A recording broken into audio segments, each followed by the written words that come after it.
আনাস ইবনে মালিকের মা 10 বছর পরে রাসূল পাকের দরবারে গেলেন, যায় বলে, মুহাম্মদ আমার ছেলে আনাসকে দিয়ে দাও, আমি নিয়ে যাব। কেন কেন? আনাস ইবনে মালিক 10 বছর খেদমত করে, আমি 10 বছর তাকে দেখি না, দেখতে এসেছি। ছেলেকে সামনে নিয়ে আনলেন, মা চিনতেও পারে না, ছেলের চেহারা চেঞ্জ হয়ে গেছে, শুকায়া কাষ্ট হয়ে গেছে, হাড্ডি সার হয়ে গেছে। আনাস ইবনে মালিক চিনতেই পারে না। মা ডেকে বলে, ইয়া রাসূলুল্লাহ, আপনার দরবার নবুয়তি দরবার, ভালো মন্দ খাবে, ছেলেকে দিয়ে গেলাম আপনার খেদমতে। কাষ্ট হয়ে গেছে ছেলে আমার, বিন্দু মাত্র গোশত শরীরে নাই, সে তো চলতেই পারবে না, হাঁটতেই পারবে না। বিয়ের বয়স হয়েছে 26-27 বছর, তাকে কেউ মেয়ে দিবে না, এরকম কাষ্ট হয়ে গেছে, কিভাবে তাকে বিবাহ করাবো? আমার নবীজি কয়, চাইলে থাকতে পারো, চাইলে নিয়ে যাইতে পারো। মা কয়, না, ছেলেকে নিয়ে যাব, তবে আপনার কাছে একটা অনুরোধ, যাওয়ার বেলায় আমার ছেলেকে একটু দোয়া করে দেন, আল্লাহ যেন আমার ছেলেকে শরীরে শক্তি দান করে। আল্লাহ হাবিব দোয়া করলেন, আনাস ইবনে মালিক তোমার জন্য দোয়া করলাম, যাও, আল্লাহ তোমার শরীরে শক্তি দিবে। সুবহানাল্লাহ কোন, যাও, আল্লাহ তোমাকে শক্তি দিবে। আনাস ইবনে মালিক বাড়িতে গেল। কিছুদিন পরে মা অনেক কষ্ট করে খোঁজাখুঁজি করে একজন মেয়ের সাথে তাকে বিয়ে পড়াইয়া দিল। মেয়ে বড় আফসোস করে, শরীরে শক্তি নাই, হাড্ডি সার, আমার স্বামী এটা কেমন হলো? আনাস ইবনে মালিকের মা কয়, টেনশন করিও না, রহমাতাল লিল আলামিনের জবান দিয়ে আমার ছেলের জন্য দোয়া এসেছে। সুবহানাল্লাহ, দোয়া যেহেতু পাইছি আর সমস্যা এটা ছিল নবীর সাহাবীদের ঈমান। সুবহানাল্লাহ বলেন। এইবার কি ঘটনা ঘটলো ভাইয়ারা? আনাস ইবনে মালিক বিবাহ করলো, প্রকান্তরে দেখা গেল আল্লাহর হাবিবের দোয়ার ফসলে, দোয়ার বরকতে যেই ছেলেকে বিয়েই করাইতে পারবে না, হাড্ডিসার হয়ে গেছে, নবীর সাহাবী, সে আনাস ইবনে মালিকের সংসারে 100 জন ছেলে মেয়ে হইছে। বলেন বলেন, কার দোয়ায়? রাসূলের পাকের দোয়া। কার দোয়ায়? আমরা কি সেই নবীর দোয়া চাই না? এখন প্রশ্ন, হুজুর নবী কি এখন আছে যে দোয়া করবে? আমার নবীজি বলেন, হায়াতি খায়রুল লাকুম ওয়া মামাতি খায়রুল লাকুম, আমার বেঁচে থাকা তোমাদের জন্য কল্যাণ, আমি তোমাদের সাথে কথা বলি, আমার ইন্তেকালও তোমাদের জন্য কল্যাণ। বলে কিভাবে? আমি রওজা পাকে থাকবো, তোমাদের আমলনামাগুলো আমার সামনে সাবমিট করা হবে, দেখানো হবে। আমি যখন দেখব আমার উম্মত আমল মন্দ করেছে আর ভালো করেছে, ভালো আমলের দ্বারা হামিদুল্লাহ আলাই, আমি ওই আমলের উপর শুকরিয়া আদায় করে আল্লাহর শুকরিয়া আদায় করব। আর যখন খারাপ আমল করে ফেলেছে, আমি নবী তার জন্য আল্লাহর কাছে হাত তুলে দোয়া করব। مولاي صل وسلم دائما ابدا على حبيبك। আমি গতকালকে আলিম সেকেন্ড ইয়ারে ফরায়েজ পড়াইতেছি, মুনাসাকা পড়াইতেছি, ফরায়েজের গণিত, ফরায়েজের গণিত। নবীজি বলছেন, তাআল্লিমুল ফরাজ ওয়া আল্লিমুহান নাস ফাইন্নাহা নিসফুল ইলম, নিজে ফরাজ শিখো, আরেকজনকে শিখাও, এটা ইলমের অর্ধেক, ইলমের অর্ধেক। 5 জন দাঁড়াইছে, হুজুর আমরা বুঝছি, মোট 13 জন ছিল ক্লাসে, বাকি 7 জন বলতেছে আমরা বুঝি না। 5 জন বলছে তোমরা না বুঝার কারণ কি? নিশ্চয়ই অমনোযোগী ছিলে। আবার বুঝাইয়া দিলাম একদম হালত অনুযায়ী, কে কদ্দুর পাইব, দাদি রয়ে গেছে, মা রয়ে গেছে, বাবা মরে গেছে, এখন ফোলা কদ্দুর পাইব, ভাই সম্পদ কতটুকু পাবে, বাবা কতটুকু পাবে, এখানে কে কতটুকু সম্পদের মালিক ভাগ করে দিতে হয়, এটা অনেক কঠিন বিষয়।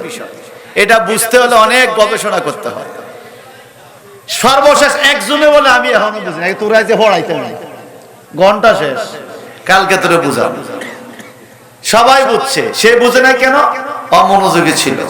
খবর পাইছি কি, সেই ক্লাসের মাঝখান দিয়া মোবাইলে কল আইছে, কল রিসিভ করে চুপু চুপু কইছে আমি ক্লাসে আছি। এই কথা কানে সে কথা হলে এলেছে। কথা খুব খেয়াল করবেন, আমরা কার বান্দা? আল্লাহর বান্দা। নাকি এটা বলতে আপত্তি আছে? এখানে কি ইসরায়েল বোমা মারবো নাকি এই কথা কইলে? আমরা কার বান্দা? সবাই বলেন, সবাই বলেন, কার বান্দা?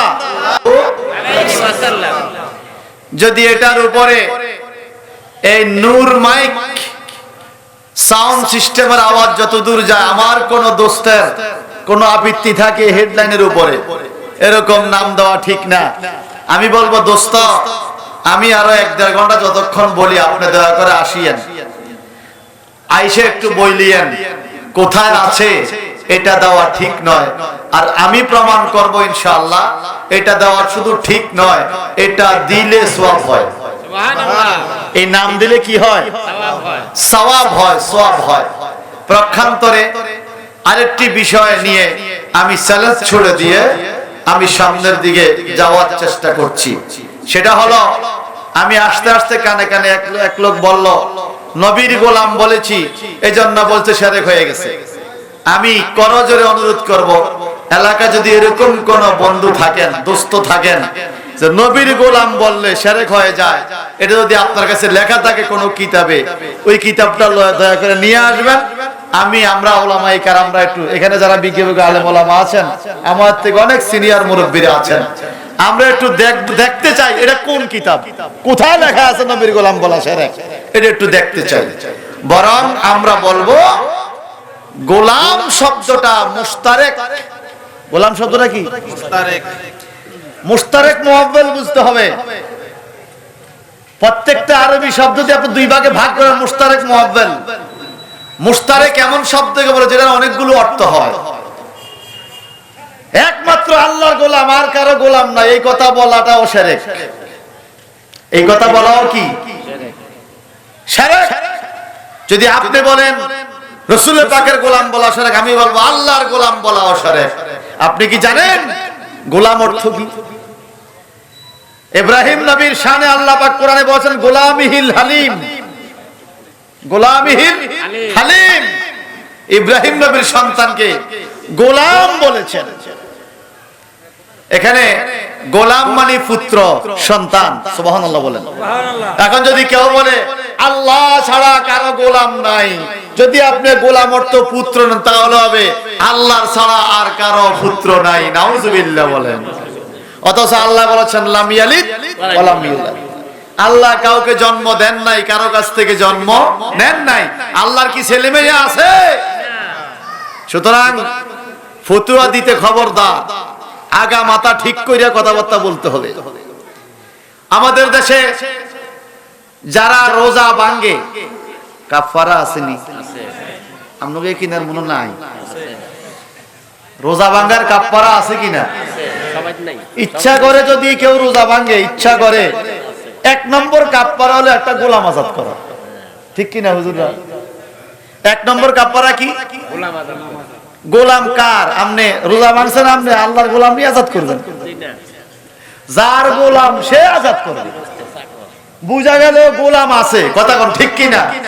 যারা এভাবে উল্টাপাল্টা কথা বলে, এদের কোরআনের কফের কফ, কোরআন লেখছে প্রথম কফ, এই ব্যাখ্যাটা করার জ্ঞান আল্লাহ তাদেরকে দেয় না।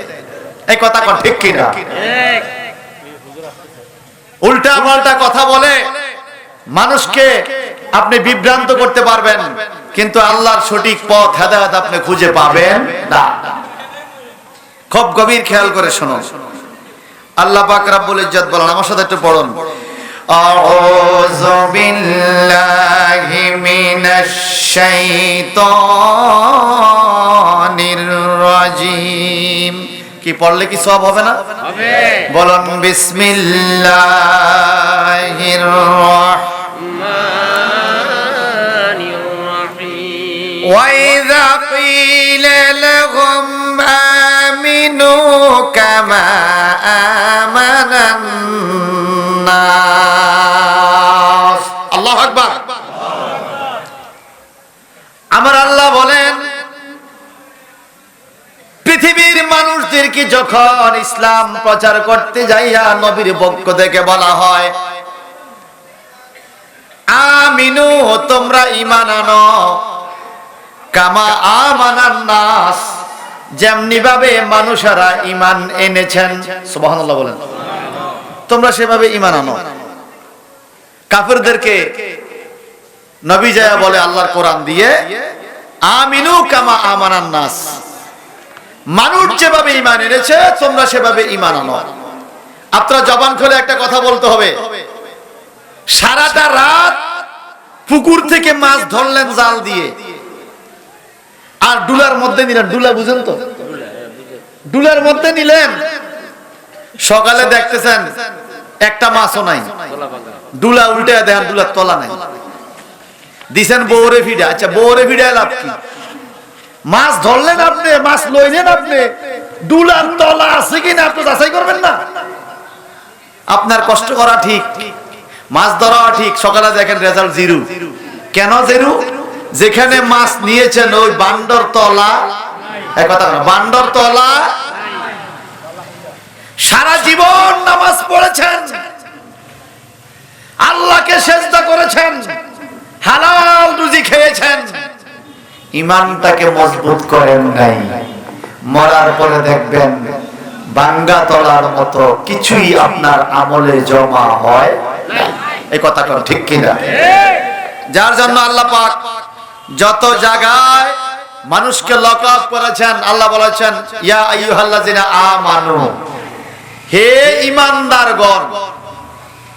কখনো আল্লাহ পাক কোন মানুষকে হে আমলকারীগণ এই কথা বলে ডাক কম দিয়েছে, ডাক দিয়েছে হে ঈমানদার বলে। সুবহানাল্লাহ বলেন। এবার আপনারা বলেন আমরা ঈমানদার কিনা? জি না, আপত্তি আছে মনে হয়। কে কে বিএনপি হাত উঠান, কে কে আওয়ামী লীগ হাত উঠান। ও একজন উঠেছে, যাক একটা সাহসী লোক পাওয়া গেছে। বিএনপি বললে শরম লাগে, কে আবার কি কয়। আওয়ামী লীগ বললে শরম লাগে, কে আবার কি কয়। আমরা যে ঈমানদার এটা বলতে কি শরম লাগে? জি না। কে কে ঈমানদার হাত উঠান? নারায়ে তাকবীর, আল্লাহু আকবার।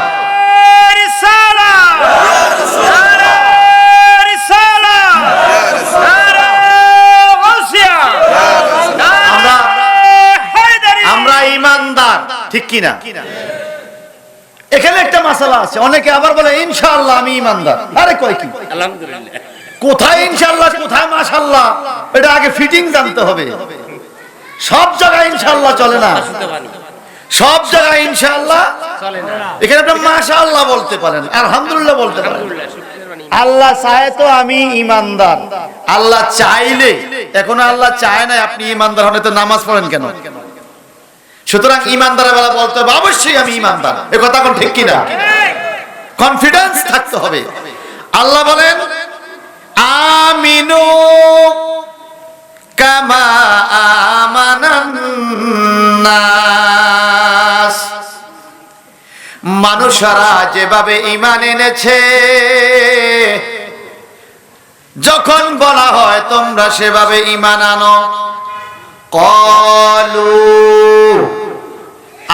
আয় কুফার, মক্কা মদিনার কাফেররা ডেকে বলে আনুকমিনু, আমরা কি ঈমান আনিব? কামা আমানাস সুফাহা, বোকা মানুষগুলো যেভাবে ঈমান এনেছে, বোকা মানুষগুলো যেভাবে ঈমান এনেছে, নির্বোধ না জানা মানুষগুলো যেভাবে ঈমান এনেছে, আমরা কি এরকম ঈমান আনবো নাকি? কাফেররা বলতেছে। এখন বলছে সুফাহা, নির্বোধ, এরপরে বলছে আমানান নাস। এখন নাসকে সুফাহা বলছে, নাস আর সুফাহা। মানুষ যেভাবে ঈমান আনে এই মানুষদেরকে বোকা বলছে কাফেররা। মানুষগুলো কারা? জগৎ বিখ্যাত তাফসীরে কিতাব তাফসীরে কবির আল্লামা ফখরুদ্দীন রাজি রহমাতুল্লাহ আলাইহি ঘোষণা দিয়েছেন এই মানুষগুলো কোন মানুষ? কামা আমানান নাস, আমানা আবু বকর, ওমর ওয়া উসমান ওয়া আলী। সুবহানাল্লাহ বলেন। আবু বকর যেভাবে ঈমান আনছে, ওমর ফারুক যেভাবে ঈমান আনছে, ওসমান জিন্নুরাইন যেভাবে ঈমান আনছে, আলী ইবনে আবু তালিব রাদিয়াল্লাহু তাআলা আনহুম, এই খলিফা, নবীর খলিফা, নবীর প্রধান খলিফারা, নবীর সাহাবীরা যেভাবে ঈমান আনছে তোমরা সেইভাবে ঈমান আনো। হুকুমকার আল্লাহ। এখন নবীর সাহাবী আবু বকর সিদ্দিক, ওমর ইবনুল খাত্তাব, ওসমান বিন নুরাইন, আলী ইবনে আবু তালিব, ওনারা যেভাবে ঈমান আনছে তোমরা সেভাবে ঈমান আনো। এই কথা বলার পরে কাফেররা বলে আনুকমিনু কামা আমানাস সুফাহা, আমরা কি বোকাদের মতো ঈমান আনবো নাকি? আবু বকরকে বোকা বলছে, ওমরকে বোকা বলছে, ওসমানকে বোকা বলছে, আলীকে বোকা বলছে। বলে কেন? এরা বুঝে না। আচ্ছা আপনারা বলেন আবু বকর কি শরীয়ত বুঝে না? আল্লাহর দোয়ায় কথা কম, আবু বকর সিদ্দিক শরীয়ত বুঝে কিনা? ওমর ইবনুল খাত্তাব শরীয়ত বুঝে না? ওসমান বিন নুরাইন বুঝে না? মাওলা আলী বুঝে না? একটা শ্রেণী তাদেরকে কি বলছে? কথা কন না, কি বলছে? বড় আফসোস লাগে, এক সময়ে যারা তাদেরকে বোকা বলেছে তারা ছিল কাফের, মুশরিক। বর্তমানে আমার বাংলাদেশে টুপিওয়ালা, দাড়িওয়ালা, পাগড়িওয়ালা, জুব্বাওয়ালা কিছু খতিব সাহেব মসজিদের মিম্বরে বসে বলতেছে আবু বকর সিদ্দিক বেদাত করছে, ওমর ফারুক ভুল করছে, ওসমান বিন নুরাইন ভুল করছে, মাওলা আলী ভুল করছে। আফসোস লাগে বন্ধু, কাফের বলতে পারে এই কথা, তাদের তো সেই বিবেক নাই। তুমি মসজিদের খুতবায় বসে কিভাবে বলতে পারলা সাহাবায়ে কেরাম ভুল করছে? আমরা সেই ভুল করব না। নামের আগে দিয়েছে শায়েখ, এরকম লোক আছে কিনা বলেন? নামের আগে কি দিছে? শায়েখ। শায়েখ লেখছে। বলে কি ভুল? বলে আমাদের শায়েখ বলতেছে পীরের কাছে যাওয়া লাগবে না। আপনারা কেন এই কথা বলতেছেন? আমি বলবো বন্ধু, শায়েখ অর্থ কি? আপনারা মাঝে মাঝে বলেন না পীর মাশায়েখ, কথা কন না, পীর মাশায়েখ বলেন কিনা? শায়েখ অর্থ ওই পীর। সৌদি আরব যারা গিয়েছেন আপনারা জানেন, আমার কথা কি আপনাদের বেজার হচ্ছেন? সৌদি আরব যারা গিয়েছেন আপনারা জানেন খতিবরা শায়েখ না, শুধু ড্রাইভার বাস চালায়, পাশে একজন বসে আছে, তার পিছনে লেখা আছে মুর্শিদ। কি লেখা আছে? আমি করে আমি দেশে সৌদি আরব থেকে লোকজন যায়, সৌদি আরব ফির মুর্শিদ নাই, অন্তে প্রত্যেক বাসে একজন মুর্শিদ। মুর্শিদ মুর্শিদ পিছনে লেখা কি? আরবিতে বলে মুর্শিদ, বাংলাতে বলে পথ প্রদর্শক, রাস্তা দেখানেওয়ালা। ড্রাইভার পথ চিনে না, এই জন্য একজন মুর্শিদ থাকে প্রত্যেক গাড়িতে। ড্রাইভারকে বলে ডাইনে যাও, বামে যাও, সামনে যাও, এদিকে রাস্তা। আমরা করে ডাইন বাম, তারা কয় ইয়ামিন জনুব, ইয়ামিন জনুব, গদ্দাম। সামনে যাও, ডাইনে যাও, বামে যাও, আস্তে যাও, কি কথা সোয়াইয়া সোয়াইয়া। আমরা কোন সোয়া সোয়া কথা কয়, এক সোয়াইয়া সোয়াইয়া, আস্তে আস্তে যাও। এই কথাগুলো মুর্শিদ বলে, মুর্শিদ বলে। আমি বলবো যাদবপুরের বন্ধুরা যারা আপনাদেরকে ধোঁকা দিচ্ছে, এরা বড় ধোঁকাবাজ, এরা বড় ধোঁকাবাজ, এরা ইহুদিদের দালাল, এরা ইসরায়েলের দালাল।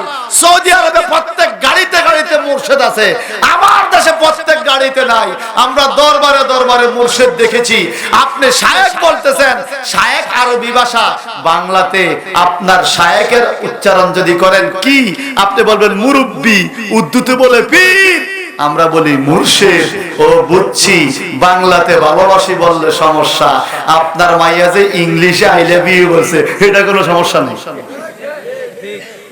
ঠিক হইলে সবাই কন, সবাই কন। জীবনে যদি একবারও যাদবপুরের দাওয়াত না দেয়, আমার সমস্যা কি? হক কথা না বললে বোবা শয়তান হয়ে কিয়ামতের ময়দানে উঠবে, আর হক কথা না বললে জিহ্বাটা কাটা যাবে বক্তার কাল কিয়ামতে। নিজের শায়েখ বলছে পীর ধরার দরকার নাই, আবার দেখছি ওই শায়েখই বয়াত করায়। আপনারা দেখছেন কিনা? যে বলছে পীর ধরার দরকার নাই, সে কি করতেছে? বয়াত করতেছে। আশ্চর্য, সব বিরোধী, নিজের গল্লিতে নিজে বল ঢুকে দিছে। আর কথা কম না, নিজের গল্লিতে এটা কি কয়? আত্মঘাতী। সারা জীবন সব আত্মঘাতী গোল, এখন উনতেছি আত্মঘাতী ফিসাব, আত্মঘাতী ফিসাব। এরাই সমাজের মধ্যে এসে বিশৃঙ্খলা করে। আপনার বাবা মারা গেছে, আপনি 2 লক্ষ টাকা খরচ করে গরু কিনেছেন, দেশের মানুষকে এক বেলা খাওয়াবেন। এক শায়েখের বক্তা এসে বলে শিরক, বিদআত, নাজাস। আপনি বলবেন ভাই কিনে ফেলেছি কি করব? মাদ্রাসা দিয়ে দাও, মাদ্রাসা দিয়ে দাও। মাদ্রাসায় কি করে খাইবো? চিন্তা করেন। এজন্য আল্লাহ বলেছেন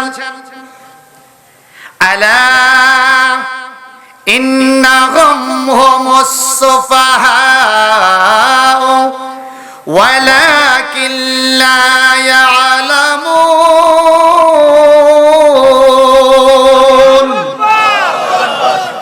আল্লাহ বলে খবরদার খবরদার, সাহাবায়ে কেরাম নির্বোধ ছিল না।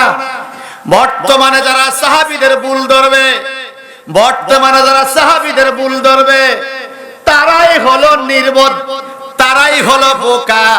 ওয়ালাকিন লা ইয়ালামুন। আল্লাহ বলে সে নিজে যে জাহান্নামের রাস্তায় যাইতেছে সে নিজেও তা বুঝে না। ঠিক কি না বলেন? আল্লাহ পাক কোরআন পাকে বলেন তাদের অবস্থা এরকম, তারা আবু বকর সিদ্দিক, ওমর, ওসমান, আলীর মতো ঈমান আনে না। আর আবু বকর সিদ্দিকের ঈমান কেমন ছিল, ওমর ফারুকের ঈমান কেমন ছিল, ওসমান নুরাইনের ঈমান কেমন ছিল, এই কিছু কথা আমরা শোনার দরকার আছে কিনা বলেন? এটা আওয়াজ দিয়া বলেন। দেখেন আমি আপনাদেরকে সাহাবায়ে কেরামের ঈমানের হাদিস শোনাই।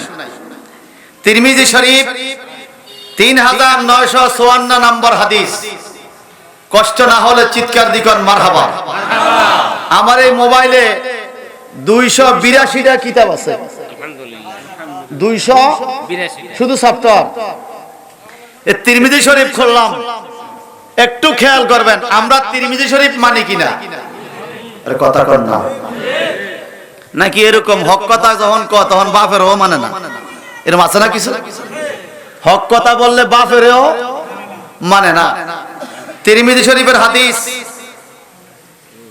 হযরতে আনাস ইবনে মালিক, নবীজির সাহাবী আনাস ইবনে মালিক রাদিয়াল্লাহু তাআলা আনহু থেকে হাদিস শরীফ বর্ণিত। তিনি বলেন লাম্মা কানাল ইয়াউমুল্লাযী দাখালা ফীহি রাসূলুল্লাহি সাল্লাল্লাহু আলাইহি সাল্লাম আল মাদিনাতা আদা মিনহা কুল্লা শাইইন। আনাস ইবনে মালিক বলেন এই তোমরা শোনো, আল্লাহ পাক বলেছেন আমিনু কামা আমানান নাস। নবীর সাহাবীরা যেভাবে ঈমান এনেছে তোমরা সেভাবে ঈমান আনো। নবীর সাহাবী আনাস ইবনে মালিক বলেন তোমরা যারা রাসূল পাককে মহব্বত করো, রাসূলের প্রতি ঈমান আনো, শোনো শোনো, যখন নবীজি আমার দাখালা ফীহি রাসূলুল্লাহ সাল্লাল্লাহু আলাইহি সাল্লাম আল মদিনা, আমার নবী যখন মদিনায় এসেছে মক্কা থেকে 622 খ্রিস্টাব্দে, আদা মিনহা কুল্লু শাইইন, মদিনায় যত জায়গা ছিল, যত ঘর ছিল, যত গোপন কক্ষ ছিল, যেখানে বাতি জ্বালাইবার ব্যবস্থা ছিল না, মুহাম্মাদের আগমনের কারণে পুরা মদিনা এলাকা আলোকিত হয়ে গেছে।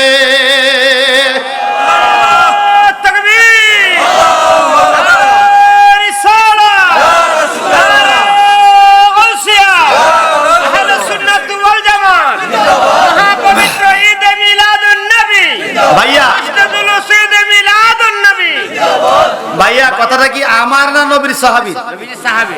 এখন নবীর সাহাবী আনাস ইবনে মালিক কে? উনি কোনো দুর্বল সাহাবী নয়। একটানা 10 বছর রাসূলুল্লাহর খেদমত করেছেন। যিনি খাদিমের নবী, খাদিমের রাসূল, কি দিয়া খেদমত করেছে জানেন? বিদুনি ফুলুস, উইদাউট মানি, বিনা টাকায়, বিনা টাকায় 10 বছর খেদমত করেছেন।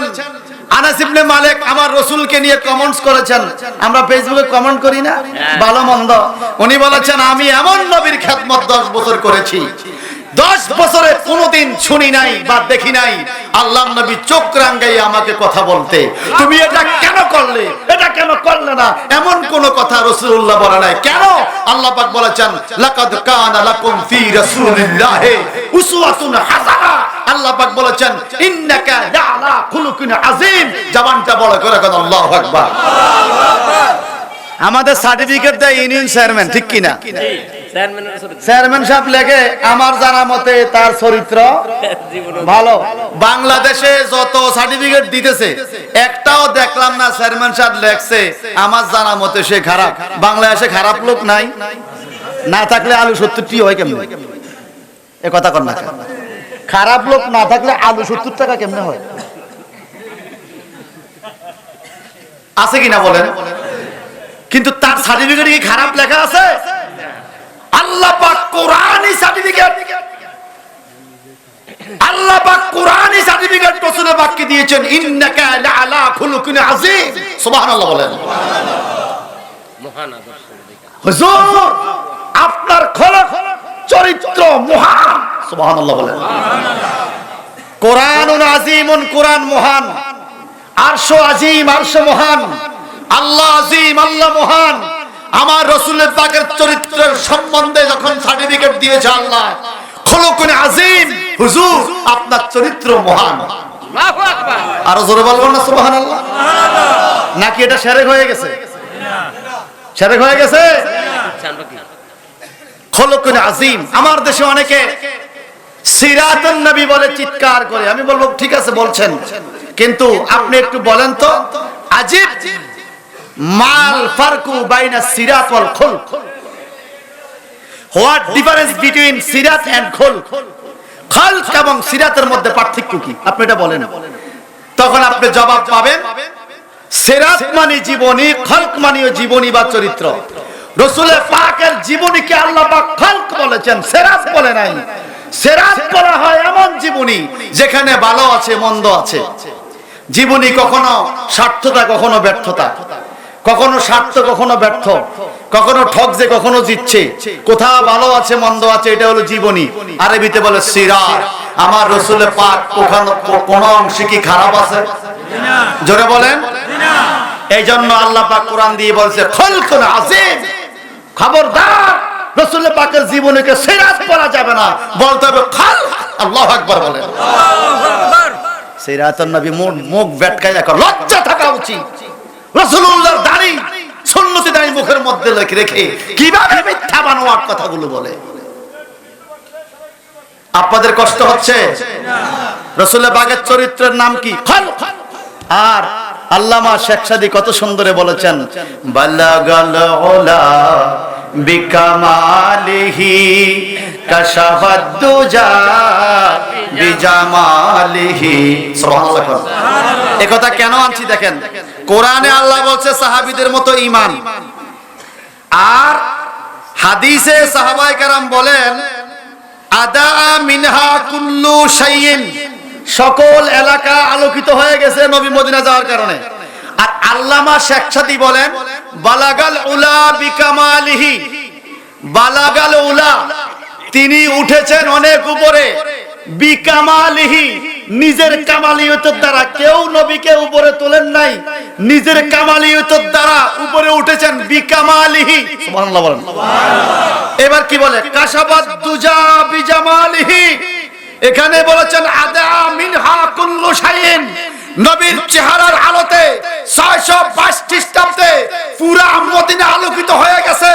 আর তিনি বলেন কাশাবাত দুজা বিজামালিহি, আমার নবী আমার নবী যার সৌন্দর্য অন্ধকার দূর হয়ে গেছে। সুবহানাল্লাহ, তাকবীর, আল্লাহু আকবার, ইয়া রাসূলুল্লাহ, জিন্দাবাদ জিন্দাবাদ। এবার দেখেন যারা সিরাত বলে এদেরকে এখান থেকে শিখিয়ে দিবেন। আল্লাহ বলছে খুলকুন আযীম, আর শেখ সাদী কি বলেন হাসানাত জামি ও খিসালিহি, খিসাল বলেছেন, খিসাল হাসানাত জামি, হাসানাত জামি। হাসানাত বুঝছেন না? আমাদের নাম হাসানাত আছে না? অতি উত্তম, জামি সকল, খিসালিহি রাসূলের পাকের সকল কর্ম অতি উত্তম। সুবহানাল্লাহ বলেন। আমাদের দেখা গেছে ব্যবসা ভালো করি, কথাবার্তা ভালো জানি না, কথাবার্তা ভালো জানি, আচরণ ভালো হয় না। আমাদের কোনো না কোনো দিকে সমস্যা আছে। আল্লাহর হাবিবের সমস্ত দিক উত্তম, হাসানাতু জামি ওয়া খিসালিহি। আল্লাহু আকবার বলেন। সব দিক যার উত্তম, কোন দিকে যার কোনো ডিফেন্ড নাই, কোনো বেজাল নাই, তিনি আমার নবী মুহাম্মাদুর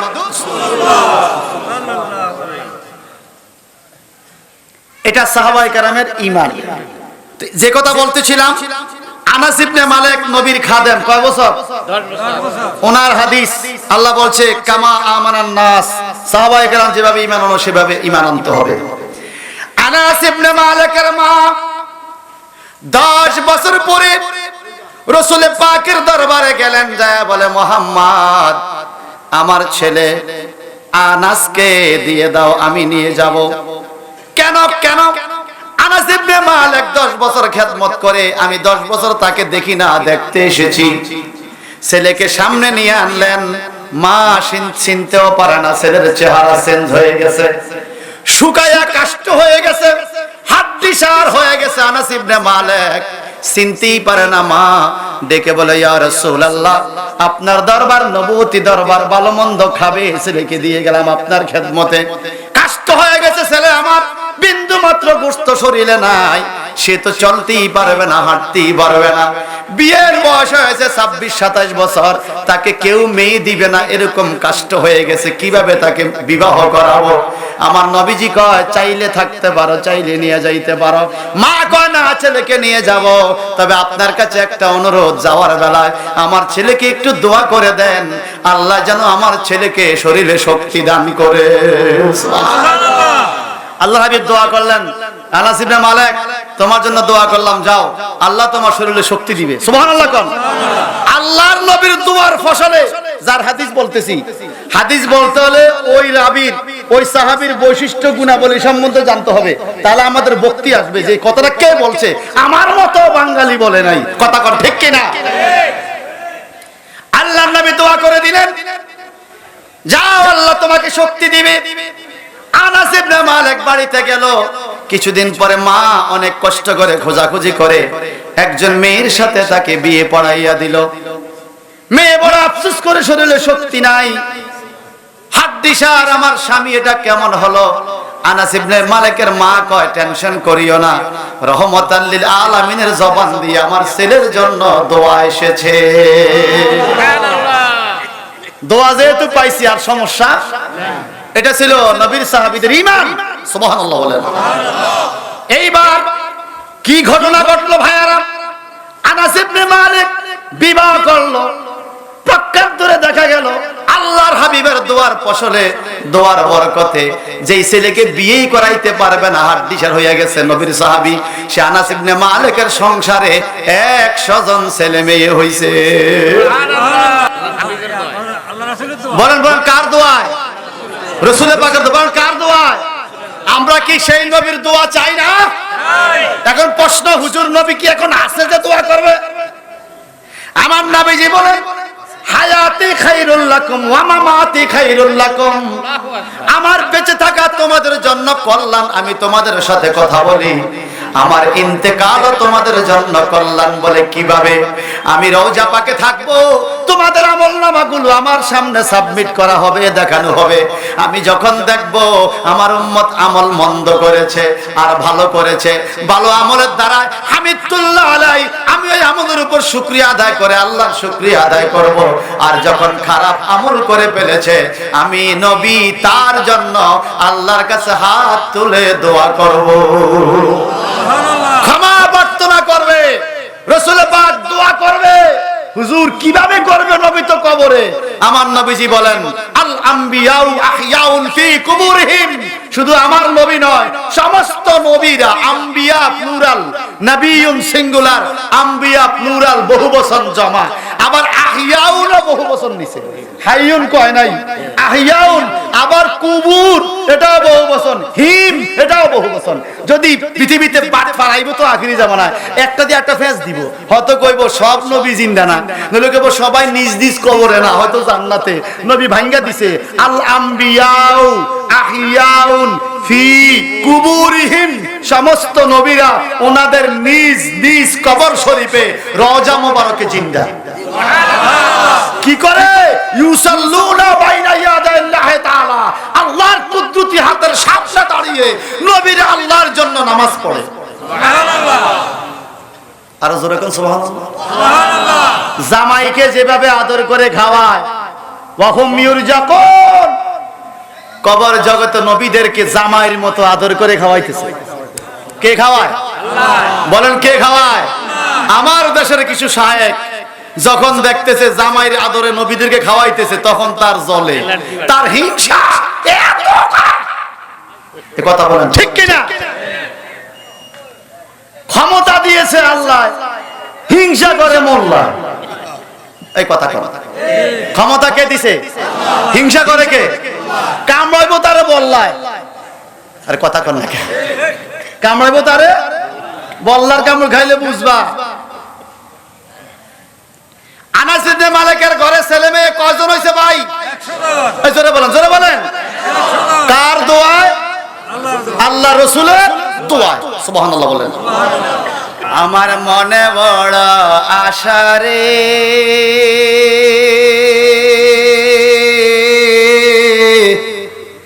যাইব নবীর দরবারে। আমার মনে বড় আশা রে,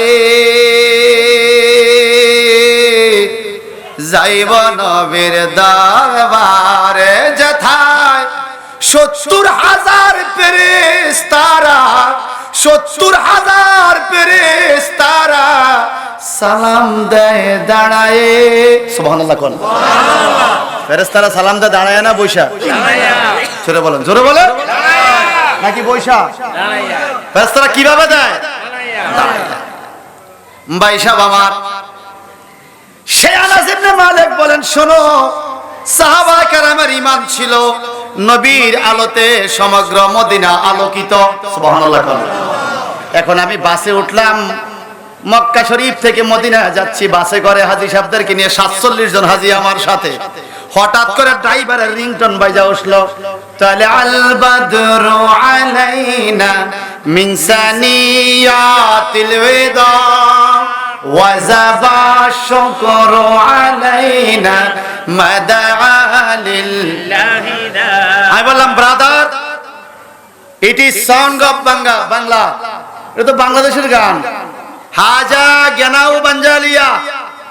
ড্রাইভার কলা ইয়া হাজি, হাজা জ্ঞানাউ মাতানিয়া। আমি কইলাম বাংলাদেশের গান, এর থেকে মদিনার গান। আমি কইলাম কবে থেকে? কাতালাম ওয়াক্তাল হিজরাত।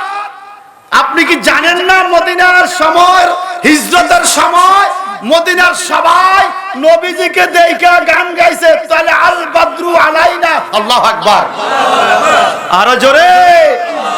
আমি তার থেকে কথা বলে হাজীদেরকে শুনাই। আমি বললাম, মা মানা বাদরু সাদিক, মা মানা বাদরু। তো সে বলতেছে বাদরু বামানা সান, সান।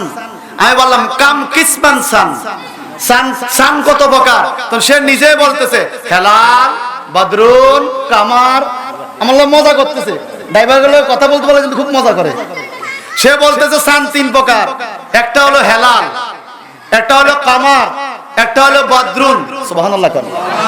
হেলাল বলা হয় নতুন চাঁদকে, যার জন্য বাংলাদেশেও দেখবেন হেলাল কমিটি আছে।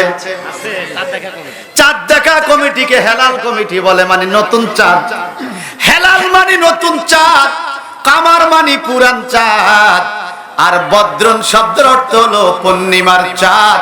ভাইজান রে, নবী যখন মদিনায় গেছে, আকাশে পূর্ণিমার চাঁদ। আবার মিনসানিয়াতুল বিদা, যেখান থেকে মেহমান রিসিভ করা হয়, যেখান থেকে মেহমান বিদায় দেওয়া হয়, পাহাড়ের পাদদেশ থেকে আরেকটা পূর্ণিমার চাঁদের মতো মানুষ উপরের দিকে উঠতেছে।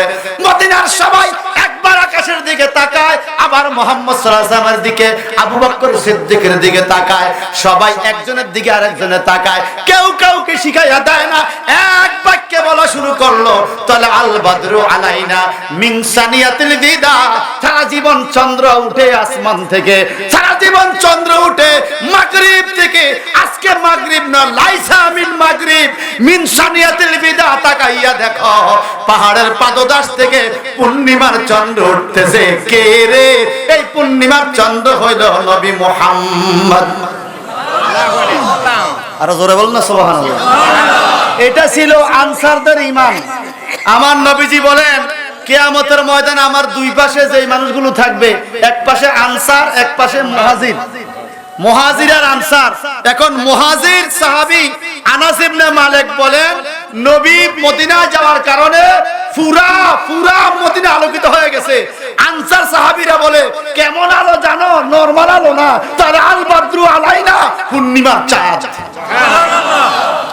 আল্লাহ বলতেছে আমার নবীকে, ওয়ান নাজিমি ইজা হাওয়া মা দাল্লা সাহিবুকুম ওয়া মা গাওয়া। আল্লাহু আকবার কোন। আপনাদের কষ্ট হচ্ছে? আমি কিচ্ছা কাহিনী বলতে পারবো না। আল্লাহ বলে ওয়ান নাজমি ইজা হাওয়া, এই নক্ষত্র নাজমের কসম, যখন নক্ষত্র নেমে এসেছে। আল্লাহ বলে আমার নবীকে নাজমুন, সুবহানাল্লাহ বলেন। মদিনার মানুষ বলে বদরুন, পূর্ণিমার চাঁদ। আর নবী নিজে বলে, ইয়া জিবরাইল ওয়াল্লাহ আজ্জা জাল্লা জালাহু আনা যালিকাল কাওয়াকিব। সুবহানাল্লাহ বলেন। বুখারী শরীফে জিবরাইল রে, তুই ৭২,০০০ বার যেই তারকা দেখেছো তো আসমানে, আল্লাহর কসম দিয়ে বলি আনা যালিকাল কাওয়াকিব, আমি ছিলাম সেই তারকা। এখন আল্লাহ বলে নাজমুন, সাহাবীরা বলে বদরুন, নবী বলে কাওকাবুন। আরব দেশের হুজুর হদ্দে নবী মাড়ি হয়ে গিয়ে কথা কন ঠিক কিনা বলেন? আরব দেশের হুজুর। অথচ কবি নজরুল কত সুন্দরে বলেছে, তোরা দেখে যা আমেনা মায়ের কোলে, যেন উষার আকাশে রাঙ্গা রবি দোলে। এই কথা কন না, ঠিক কিনা? আর জসিমউদ্দিন কত সুন্দরে বলেছেন, কি ও নূর নবী হযরত আমরা তোমারই উম্মত। আরো জোরে বলেন সুবহানাল্লাহ। আর কবি নজরুল বলেছেন, এই মুহাম্মদের নাম নিও। এখন আপনারা বলতে পারেন যে আপনি আয়াতের থেকে মুহাম্মদের পয়েন্ট বাইরে করে শুধু সেটা বলতেছেন কেন? কেন বলবো না? কিতাবটা তো মুহাম্মদের আল্লাহ দিয়েছে, এই কোরআনটা আল্লাহ কারে দিয়েছে বলেন না? যারা মসজিদে নববীতে গিয়েছেন থাকলে হাত তোলেন। মদিনা শরীফ গিয়েছেন? মাশাআল্লাহ, অনেক লোক আছে, আল্লাহ কবুল করুক। বাবু সালাম দিয়ে ঢুকলে বাম পাশে রাসূলুল্লাহর রওজা মোবারক, বাম পাশে রিয়াজুল জান্নাহ, মিম্বারে মুস্তাফা বাম পাশে, আর ডান পাশে দেখবেন নবীজির নামগুলো লেখা আছে স্বর্ণ অক্ষরে। সেখানে স্পষ্ট লেখা আছে সাহেবুল কোরআন, আমার নবী কোরআনের মালিক। সুবহানাল্লাহ। সাহেবুল জান্নাহ, নবী বেহেশতের মালিক। একদম বাবু সালাম থেকে বাবুল বাকি পর্যন্ত 100-এর উপরে নবীর নাম লেখা মসজিদে নববীর দেওয়ালে। আর আমার দেশের শায়েখ নামক বাটফার কলমা শরীফে আল্লাহর নামের পাশে রাসূলুল্লাহর নাম সহ্য করতে পারে না। বর্তমানে আমরা দেখেছি ফিলিস্তিন ইস্যুতে সবাই রাস্তায় নেমেছে, ফিলিস্তিন ইস্যুতে বাইতুল মুকাদ্দাসের পক্ষে কথা বলতে। যেই শায়েখরা আল্লাহর নামের সাথে মুহাম্মদ সাল্লাল্লাহু আলাইহি ওয়াসাল্লামের নাম সহ্য করতে পারে না, কলমার থেকে নাম কাটার জন্য পরামর্শ দেয়, ওই শায়েখদেরকে আমরা প্রান্তের কোরআনের বিরোধিতার ইস্যুতেও দেখি নাই। আজকে ফিলিস্তিনে মুসলমানকে মেরে ফেলছে, আল্লাহর কাবা আমাদের বাইতুল মুকাদ্দাস মসজিদটাকে দখল করে নিচ্ছে, ওই শায়েখরা রাস্তায় নামে না, কিছু বলেও না। ডলার আসবে না, ডলার আসবে না, ডলার আসবে না। এই কথা কোন ঠিক কিনা?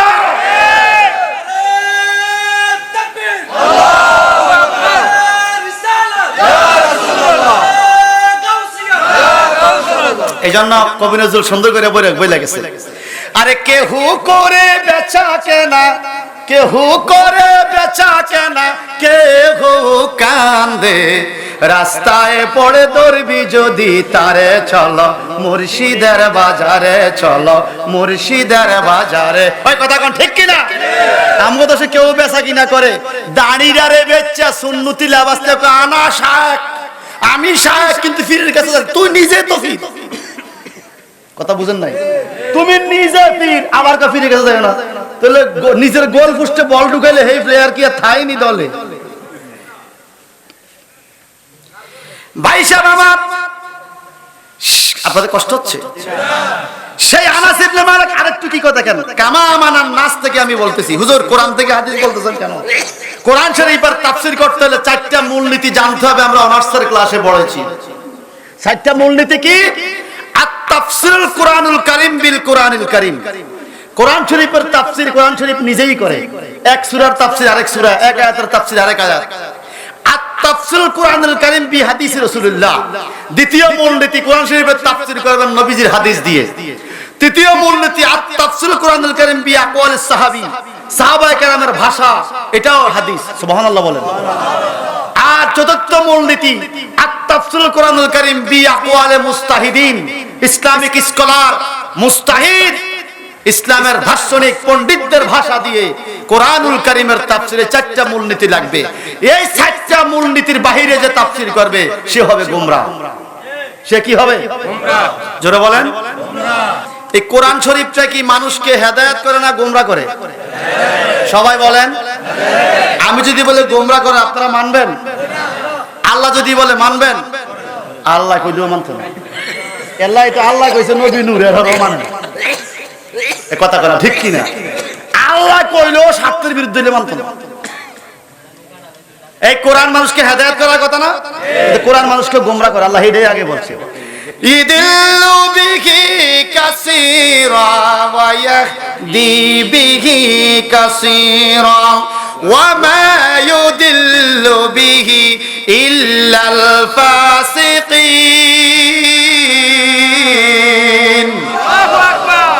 আল্লাহ বলে কোরআন মানুষকে গোমরাহ করে। অনেক কাসীরা মানে অনেক মানুষকে কোরআন গোমরাহ করে। কাকে গোমরাহ করে? যে কোরআনের অনুবাদ করতে যাইয়া বাংলা অনুবাদ থইরা ফতুয়া দিয়া হলায়। এটার নাসেক মানসুক বুঝে না, মুস্তারেক মুআব্বাল বুঝে না, মুক্তাদা হাল বুঝে না।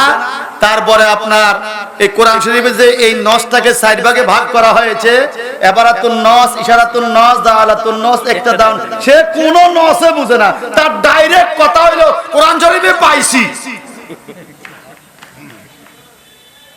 কথা কোন না। যদি বাংলা অনুবাদ পড়ে এত বড় হুজুর তুমি হইতা তো এত বড় আলিয়া মাদ্রাসা কেন বল দেখি? এত বড় আলিয়া মাদ্রাসা কেন কুমিল্লা? এত বড় এত কামি মাদ্রাসা কেন দিয়েছে? তুমি তো অনুবাদ পড়ে বড় হুজুর হয়ে যেতে। এরকম বাংলা অনুবাদ পড়ে পড়ে আমাদের গ্রাম দেশে এখন মানুষকে গোমরাহ করছে। আর ঠিক হইলে সবাই করে, আপনি ঠিক না কইলেও ঠিক, আপনি ঠিক না কইলেও ঠিক। একটু জবান খুলে বলেন, সাহাবায়ে কেরামের ঈমান মজবুত ছিল কিনা? সবাই বলেন। নবীজি বলছে কান্নজুম আসহাবী কান্নজুম, আমার এক একজন সাহাবী নক্ষত্রের মতো। সুবহানাল্লাহ বলেন। ভাই সাহেব আমার, সেই সাহাবায়ে কেরামকে নিয়েও আমার দেশের তথাকথিত শায়েখরা মন্তব্য করে সাহাবায়ে কেরাম ভুল করে গেছে, সাহাবায়ে কেরাম ভুল করে গেছে। কেমন ঈমান লাগবে বাজান? এইবার আনাস ইবনে মালিক বলে নবী আসার কারণে সারাটা মদিনা আলোকিত হয়েছে। তারপরে আরেকটু আছে, তিনি বলেন ফালাম্মা কানাল ইয়াউমুল্লাযী মাতা, যেদিন আল্লাহর নবী ইন্তেকাল করলেন, দুনিয়া হায়াত থেকে হায়াত বিদায় নিলেন, উনি বলেন আজলামা মিনহা কুল্লু শাইইন। সুবহানাল্লাহ বলেন। আদা আর আজলামা, নবী আসার কারণে আলোকিত হয়েছে। আর নবী যেদিন ইন্তেকাল করলেন সেদিন মদিনার সব কিছু অন্ধকার হয়ে গেছে। তাহলে আমার নবীকে আলো বলতো, কি বলতো? জবান কি বলতো? আলো বলতো। ভাই সাহেব আমার, সাহাবায়ে কেরামের আর কেমন ঈমান ছিল আমার রাসূলুল্লাহর প্রতি, একটু গভীর খেয়াল করলে আপনারা শুনতে পাবেন আমার রাসূল পাকের প্রতি সাহাবায়ে কেরামের ঈমান। আল্লাহর হাবিবের সাহাবী হযরত আবু সাঈদ খুদরি রাদিয়াল্লাহু তাআলা আনহু নবীর খুব কাছের সাহাবী, এবং হাদিসে মুতাওয়াতির, যে হাদিসগুলো মুতাওয়াতির, হাদিসের বিভিন্ন প্রকার আছে ভাইয়া। দৈরা এক জাল হাদিস, জাল হাদিস কোনো প্রকার নাই, জাল হাদিস কোন প্রকার নাই। হাদিসে মাশহুর, হাদিসে আহাদ, হাদিসে মুতাওয়াতির, তারপরে গরীব হাদিস, আজিজ হাদিস, তারপরে আপনার হাসান হাদিস, সহিহ হাদিস, এর প্রকার আছে। কিন্তু জাল হাদিস কোন প্রকার নাই। আমাদের দেশে মসজিদে, এই শুনেন, আমাদের দেশে মসজিদে চেয়ারে বসে মানুষ নামাজ পড়ে কি পড়ে না? আওয়াজ দিয়া কর। কোন কিতাবে নাই। কিতাব বলে তুমি দাঁড়ায় নামাজ পড়বে? না বললে বসে পড়বে, না বললে শুয়ে পড়বে। চেয়ারে বসে নামাজ পড়ে কোনো কিতাবে নাই। এটা একটা জায়গার দলিল আছে, সেটা হলো ডাক্তারের সিরিপ। ডাক্তার বলছে তুমি চেয়ারে বসে নামাজ পড়ো। সে ডাক্তার বাড়ি থেকে আসার টাইমে ওষুধ কেনার আগে চেয়ারটা কিনছে। হ্যাঁ, কথা বলেন না কেন? ওষুধ কেনার আগে চেয়ার কিনছে, সাথে দুই একটা শিকল কিনছে, তালা চাবি লইছে। মসজিদের জানালার গিরির লগে শিকলটারে ফেঁসাইয়া চেয়ারটারে আটকাইছে, আর কইছে এই জায়গাটা আমার, এখানে কেউ বসে না, চেয়ারটা আটকে গেছে। সে ওষুধ কেনার আগে চেয়ার কিনছে, স্থায়ীভাবে চেয়ারের মালিক হয়ে গেছে মসজিদে। কিরে কোন কিতাব? ডাক্তার কথা কোন ঠিক কিনা?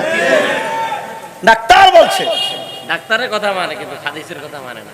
ভাই সাহেব আমার, আল্লাহর হাবিবের সাহাবী বলেন, শোনো, আবু সাঈদ খুদরি মুতাওয়াতির পর্যায়ের হাদিসের রাবী যারা, তারা হলো, তাদের মধ্যে অন্যতম হলো আবু সাঈদ খুদরি রাদিয়াল্লাহু তাআলা, আবু হুরায়রা, আবু সাঈদ খুদরি, হযরত আয়েশা সিদ্দিকা, এরা হলো মুতাওয়াতির, হাদিসে মুতাওয়াতির। হাদিসে মুতাওয়াতির কি ভালো করে শুনেন। হাদিস বিশারদগণ, শাস্ত্রবিদগণ উসুলের হাদিসের মধ্যে লিখে গিয়েছেন, হাদিসের হুকুম আছে, আইন আছে, কোন হাদিস কিভাবে মানতে হবে। হাদিসে মুতাওয়াতিরের হুকুম হলো এটা মানাও ফরজ, আমল করাও ফরজ। সুবহানাল্লাহ বলেন। যদি কেউ বলে এই হাদিসটা ঠিক না ব্যাঠিক, ফাকাত কাফারা। কি কোন হুজুররা ঠিক কি না? হাদিসে মুতাওয়াতিরকে ঠিক ব্যাঠিক এই সন্দেহ করা যাবে না। আল্লাহর হাবিব বলেন, শোনো শোনো, আনাস ইবনে মালিকের হাদিস, قال رسول الله صلى الله تعالى عليه وسلم, আল্লাহর নবী বলেন, আনা সাইয়্যিদু উলাদাল আদম ইয়াউমাল কিয়ামা লা ফাখারা। সুবহানাল্লাহ বলেন। শোনো শোনো, আদম সন্তানদের মধ্যে আমি হব কিয়ামতের ময়দানে শ্রেষ্ঠ, আমি হব সরদার। আমার এটা কোনো অহংকার নয়, এটা কোনো ফখরতা নয়। একটু জবানটা বড় করে কি বলা যাবে? আল্লাহু আকবার। শুধু তাই নয়, নবীজি বলেন, ওয়া বিয়াদি লিওয়াউল হামদি লা ফখারা। জোরে কোন আল্লাহু আকবার। এই সহিহ হাদিসওয়ালারা ভালো করে হলো, যদি আজকে না হলো পরে রেকর্ড থেকে শূন্য, প্রয়োজনে প্রমাণের জন্য আমারও ধরে লইও, এরপরে প্রমাণ দিব ইনশাআল্লাহ। কারণ গোলামানে মোহাম্মদ জান দেনে সে नहीं डरते, ये सर कट जाए ना रहा जाए कुछ परवाह नहीं करता। নবীর গোলাম কখনো জীবন দিতে ভয় করে না, কল্লা থাকবি কি আলাদা হয়ে যাবে চিন্তা করে না। যেমন বাইতুল মুকাদ্দাসে তাজা রক্ত ঢেলে দিচ্ছে, মায়ের সন্তান শহীদ হয়ে গেছে, মা হাসতে হাসতে বলে আমার জীবন ধন্য, আমি শহীদের মা হয়েছি। কথা বলেন ঠিক কিনা? কিন্তু শায়েখরা একটা কথা কয় না বাইতুল মুকাদ্দাসের পক্ষে আজ পর্যন্ত। খুব গভীর খেয়াল করে শুনবেন, আমার ওয়াজের মধ্যে হয়তো ঘটনা নাই। ওয়াবিয়াদিহি লিওয়াউল হামদ লা ফাখারা। সাহাবায়ে কেরামের ঈমান ছিল, লা ইয়াতাকাল্লামুনা ইল্লা মান আযালাহুর রহমান ওয়া ক্বালা সাওয়াবা। কাল কিয়ামতের ময়দানে আল্লাহর সাথে কারো কথা বলার অনুমতি নাই। কেন? ইয়াউমা ইয়াকুমুর রূহু ওয়াল মালাইকাতু সাফফা। ওই দিন রুহুল আমিন জিবরাইল ফেরেশতা কাতারে দাঁড়িয়ে থাকবে, সমস্ত ফেরেশতারা কাতারে দাঁড়িয়ে থাকবে। লা ইয়াতাকাল্লামুনা ইল্লা মান আযালাহুর রহমান ওয়া ক্বালা সাওয়াবা। আল্লাহ বলে এই কথা সত্য, আল্লাহর অনুমতি না পাইলে কেউ কথা বলতে পারবে না। এমন কঠিন বিপদের দিনে তামার জমিনের উপরে বড় সূর্যের তাপের নিচে মানুষগুলো যখন কাটা মুরগির মতো লাফাইতে থাকবে, ওই সময়ের কথা নবীজি বলেন, ওয়াবিয়াদি লিওয়াউল হামলা ফাখারা। যেদিন কোনো ছায়া থাকবে না আল্লাহর আরশ ছায়া ছাড়া, সেদিন আমি নবীর হাতে লিওয়া হাম নামক একটা চান্নি মোবারক থাকবে। এটা কোনো অহংকার নয়। এই চান্নি মোবারকের নিচে যেই উম্মতগুলো আশ্রয় পাবে তাদের কোনো কষ্ট থাকবে না, তারা এয়ার কন্ডিশনের মতো বসবাস করতে পারবে। নবীর এই পাওয়ার কে দিছে? পাওয়ার দিছে আল্লাহ। হিংসা করে মোল্লা। আমি কি একটাও নিজের থেকে বলতেছি? আরো আছে। নবীজি বলেন শুধু তাই নয়, আল্লাহর হাবিব বলেন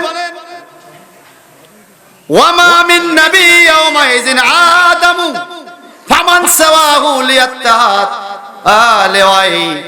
আদম নবী থেকে শুরু করে এমন কোন নবী থাকবে না যেই নবীরা আমার সান্নির নিচে আসবে না। আল্লাহর নবী বলেন লিকুল্লি আম্বিয়ায়ে মিম্বারুন ওয়ালি মিম্বারুন ফি ইয়াউমিল কিয়ামা আও কামা আলাইহিস সালাম। সমস্ত নবীর জন্য কাল কিয়ামতে মিম্বর মানে বসার আসন থাকবে। এই মসজিদে মিম্বর আছে কিনা? জোরে বলেন। মিম্বরে বসে না দাঁড়ায়? কথা কয় না। বসে কম দাঁড়ায় বেশি। খুতবার টাইমে বসে না হয় আধা মিনিট, দাঁড়ায় পুরা 5-10 মিনিট। কথা কম। জোরে বলেন। আল্লাহর হাবিব বলেন লিকুল্লি আম্বিয়ায়ে মিম্বারুন, সমস্ত নবীর জন্য কিয়ামতে লিয়াহাম সান্নের নিচে মিম্বর থাকবে। ওয়ালি মিম্বারুন, আমি নবীর জন্য মিম্বর থাকবে। সেদিন আল্লাহ বলবে আপনারা সকল নবীরা বসে যান। সবাই বসে যাবে, কিন্তু লাস্ট লিস্ট নবী বলেন আমি বসবো না। কেন আপনি বসবেন না? কারণটা কি? আমার নবীজি বলেন আনা খাতিবুহুম, সুবহানাল্লাহ বলেন। I shall be chief lecturer for them in judgment day by order of Lord. আল্লাহ পাকের হুকুমে কাল কিয়ামতের ময়দানে আল্লাহর অর্ডারে সমস্ত নবীদের সামনে আমি আল্লাহর একত্ববাদের বয়ান করতে থাকব দাঁড়িয়ে দাঁড়িয়ে। এবার আপনারা বলেন আপনাদের এখানে মসজিদে আশেপাশে গ্রামের মসজিদে ইমাম সাহেব খুতবা দেয় কি দাঁড়ায় না বৈশা? আল্লাহর দোয়ায় কথা বলেন। দাঁড়ায় না বৈশা? দাঁড়ায়। এক সময় বলে আলহামদুলিল্লাহ রাব্বিল আলামিন ওয়াসসালাতু ওয়াসসালাম। কথা কন বলে কিনা? যারা বলে দাঁড়াইয়া নবীকে সালাম দেওয়া শিরক বলা যাবে না, এখন উনি তো মিম্বরে দাঁড়াইয়া জুমার মিম্বরে দাঁড়াইয়া খুতবার টাইমে আমার নবীকে দাঁড়াইয়া সালাম দেয়, তো ওনার সালামটা কোন দিকে গেল? কথা বুঝেন না? সালাম সালাম হাজার সালাম হাফিজি হুজুরের চরণে। শুনছেন নি? সিলেট কাউমি হুজুররা হাফিজি হুজুরের জন্য গান গাইছে। সালাম সালাম হাজার সালাম হাফিজি হুজুরের চরণে। দাঁড়াইয়া স্টেজে দেখছি সবাই। আমি বলছি ভাইয়া আমি নাজায়েজ বলি না, আপনি আপনার হাফিজি হুজুরে দাঁড়ায় সালাম দিয়েছেন, আমি নাজায়েজ কিন্তু বলি নাই। সমস্ত হুজুরদের হুজুর আকা ও মাওলা তাজদারে মদিনা ইমামুল মুরসালিনকে আমি দাঁড়িয়ে সালাম দিতে গেলে আপনার জ্বলে কেন? কথা কোন ঠিক কিনা? আমার সোনার বাংলা আমি তোমায় ভালোবাসি। আর কথা কয় না ভালোবাসিনি? চিরদিন তোমার আকাশ তোমার বাতাস আমার প্রাণে, ও মায়া আমার প্রাণে বাজায় বাঁশি সোনার বাংলা আমি তোমায় ভালোবাসি। বেয়াদবি মাফ করুন, আমি বসে বসে গাইছি, কিন্তু এই সঙ্গীতটা কি বৈশাখ গানা দাঁড়ায় গায়? সংসদে সবাই কোন সংসদে, চেয়ারম্যান অফিস, মেম্বার অফিস, মাদ্রাসা, স্কুল, কলেজ, হাসপাতাল উদ্বোধনে কোন দিকে তাকাইছে? একটা জাতীয় পতাকা। এই জাতীয় পতাকার রুহু নাই, এটা একটা কাপড়। জাতীয় পতাকা সম্মানে দাঁড়াইয়া আমার সোনার বাংলা আমি তোমায় ভালোবাসি বৈশা বৈশা গাইলে ফাঁসার মধ্যে ফিডা সরকারবাদী মামলা। আজ পর্যন্ত কেউ নাজায়েজ ফতোয়া দিল না, অথচ এই জাতীয় সঙ্গীত লেখছে একজন হিন্দু ভদ্রলোকে, যে রবীন্দ্রনাথ ঠাকুর। তুমি রবীন্দ্রনাথ ঠাকুরের ছন্দকে দাঁড়াইয়া গাইতে পারলা, আমার রাসূল পাককে সালাম দিতে তোমার আবৃত্তি কেন? বুঝা গেল তুমি সব বুঝো, নবী বুঝো না। ঠিক না বেঠে?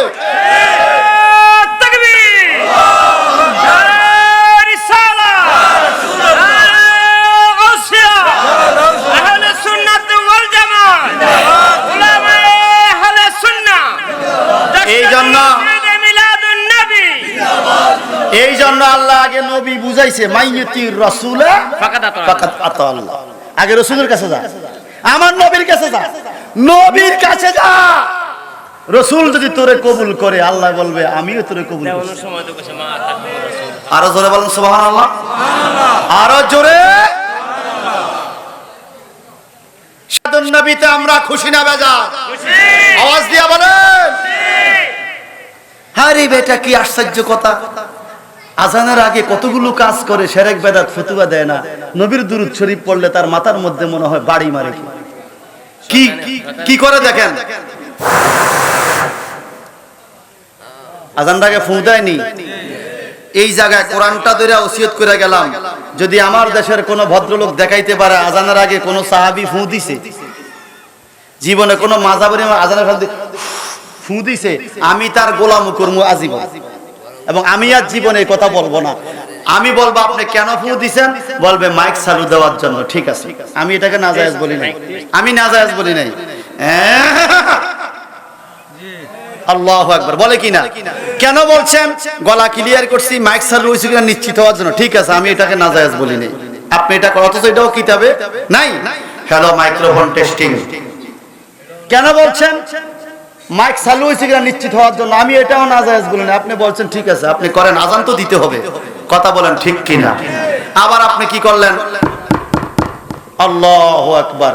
কেন করছেন ভাই? কোন সাহাবী আজানটাকে আঙ্গুল দিয়ে এরকম এরকম করছে? আপনি কেন করছেন? কোন? আমি এটাকেও নাজায়েজ বলি নাই। আমি আপনার চারটা কাজের একটাকেও নাজায়েজ বলি নাই।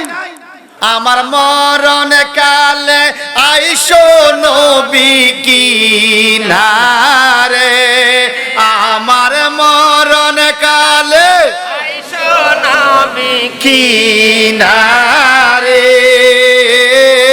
ও দয়াল নবী গো, আমি নয়ন ভরে দেখব শুধু তোমারে, আমি নয়ন ভরে দেখব শুধু তোমার। আর সাদা কাপন পরাই দিবে আমারে, বলেন সাদা কাপন পরাই দিবে আমারে। ও দয়াল নবী গো, আমি তখন যেন দেখি তোমায় শিহরে, আমি তখন যেন দেখি তোমায় শিহরে। আমার মরণ কালে আইসো নবী কিনারে, আমার মরণ কালে আইসো নবী কিনারে। ও দয়াল নবী গো, আমি নয়ন ভরে দেখব শুধু তোমারে, আমি নয়ন ভরে দেখব শুধু তোমারে। আরে চার জহনে চার কান্দে লইবে আমারে, নবী সার জনে সার কান্দে লইবে আমারি। ও প্রাণের নবী গো, আমায় একা সবাই দিবে কবরে, আমায় একা সবাই দিবে কবরে। আমার মরণ কালে আইসো নবী কিনারে, বলেন মরণ কালে আইসো নবী কিনারে। ও দয়াল নবী গো, আমি নয়ন ভরে দেখব শুধু তোমারে, আমি নয়ন ভরে দেখব শুধু।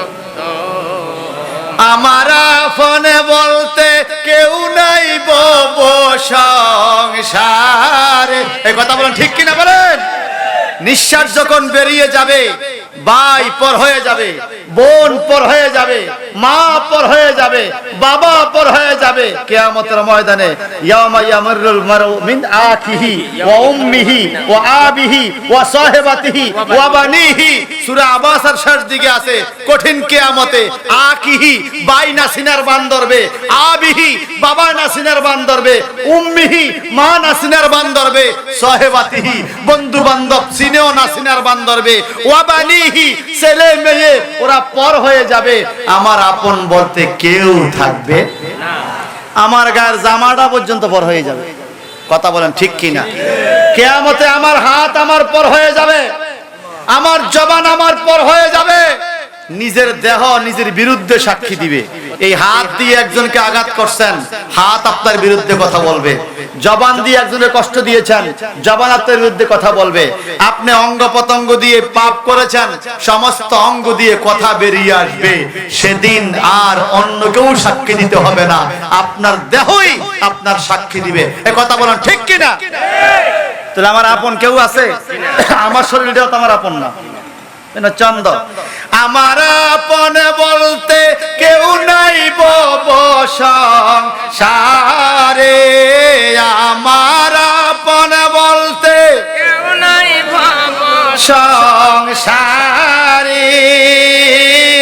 ও দয়াল নবী গো, আমি আপন বলে জানি শুধু তোমারে, আমি আপন বলে জানি শুধু তোমারে, আমি আপন বলে জানি শুধু তোমারে। জান্নাত নবী বলেন লিকুল্লি আম্বিয়া মিম্বারুন ওয়ালি মিম্বারুন, সমস্ত নবীদের জন্য কিয়ামতে কুরসি থাকবে, আমি নবীর জন্য কুরসি থাকবে। সবাই বসে যাবে, আমি নবী বসবো না কেন?